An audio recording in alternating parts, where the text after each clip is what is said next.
முக்கிய செய்தி: தமிழக சுகாதாரத்துறையின் செயல்பாடுகள் குறித்து முதலமைச்சர் மு.க.ஸ்டாலின் ஆய்வு. கூடுதல் விவரங்களை செய்தியாளர் நந்தினி வழங்க கேட்கலாம். நந்தினி, இந்த ஆய்வுக் கூட்டத்தில் யாரெல்லாம் பங்கேற்றிருக்காங்க? என்ன விஷயம் குறித்து இதில் ஆலோசிக்கப்படுகிறது? வணக்கம். சுகாதாரத்துறையின் செயல்பாடுகள் குறித்த ஆய்வுக் கூட்டம் சென்னை தலைமைச் செயலகத்தில் தமிழ்நாடு முதலமைச்சர் ஜோசப் விஜய் தலைமையில் இன்று நடைபெற்றது. குறிப்பாக கடந்த சில நாட்களாகவே துறை வாரியான ஆய்வுக் கூட்டம் தமிழ்நாடு முதலமைச்சர் தலைமையில் நடைபெற்று வருகிறது. அதன் ஒரு பகுதியாக மருத்துவம் மற்றும் மக்கள் நல்வாழ்வுத்துறை சார்பான ஆய்வுக் கூட்டம் தமிழ்நாடு முதலமைச்சர் தலைமையில் இன்று நடைபெற்றது. இந்த ஆய்வுக் கூட்டத்தில் துறை வாரியாக செயல்படுத்தப்படக்கூடிய திட்டங்கள், அதேபோன்று வருங்காலங்களில் செயல்படுத்த வேண்டிய திட்டங்கள் குறித்து விரிவான ஆலோசனை என்பது மேற்கொள்ளப்பட்டது.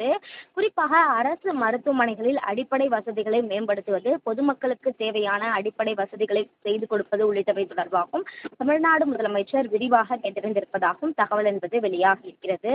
தமிழகம் முழுவதும் அரசு மருத்துவமனைகளில் எந்த ஒரு புகார்களுக்கும் இடமளிக்காத வகையில் அனைத்து ஏற்பாடுகளையும் விரைந்து முடிக்க வேண்டும். அதேபோன்று மருத்துவர்கள், செவிலியர்கள் முறையாக மருத்துவமனைகளில் இருக்கிறார்களா அல்லது பணியமர்த்த வேண்டுமா உள்ளிட்டவை குறித்தும் விரிவான ஆலோசனை தமிழ்நாடு முதலமைச்சர் மேற்கொண்டிருப்பதாக தெரிவிக்கப்பட்டிருக்கிறது.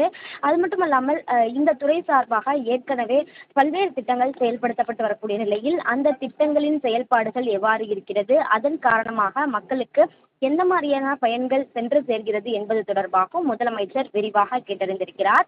இந்த ஆலோசனை கூட்டத்தில் மருத்துவம் மற்றும் மக்கள் நல்வாழ்வுத்துறை அமைச்சர் அருண்ராஜ், அதேபோன்று மருத்துவம் மற்றும் மக்கள் நல்வாழ்வுத்துறை செயலாளர் தரேஸ் அகமது உள்ளிட்ட மருத்துவத்துறை சார்பான முக்கிய அதிகாரிகள், தமிழ்நாடு அரசின் உயர் அதிகாரிகளும் பங்கேற்றனர். தாங்கள் வழங்கிய தகவல்களுக்கு நன்றி நந்தினி.